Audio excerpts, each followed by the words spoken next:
శుభోదయం అందరికి. నా పేరు వైష్ణవి. నేను కేబీ పాఠశాలలో 9వ తరగతి చదువుతున్న విద్యార్థిని. నేను ఈరోజు ధర్మాజ్ఞలో పాఠం నుంచి చేమకూర వెంకట కవి రాసిన పద్యం భావం చెప్పబోతున్నాను. పద్యం. ఆపుర మేలు మేలు బలి ఎంజు ప్రజలు జయవెట్టుచుండ నాజ్ఞ పరిపాలన వ్రతుడు శాంతి దయాభరణుండు సత్య భాష పరతత్వ కోవిదుడు సాధు జనాదరణుండు దాన విద్య పరతంత్ర మానసుడు ధర్మ తనుజుడు మృదగ్ర తేజుడై. భావం. యమధర్మరాజు వరపుత్రుడైన ధర్మరాజు తను ఇచ్చిన ఆజ్ఞల ప్రకారం ప్రవర్తించాలన్న దీక్ష కలవాడు. శాంతి దయ అనే మహాగుణాలను ఆభరణాలుగా ధరించిన వాడు.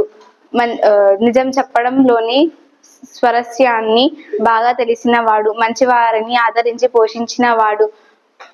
అటువంటి ధర్మరాజు గురించి ఆ ఇంద్రప్రసాద్ ప్రజలంతా మేలు బలి అంటూ జయజేలు పలుకుతారు. ధన్యవాదాలు.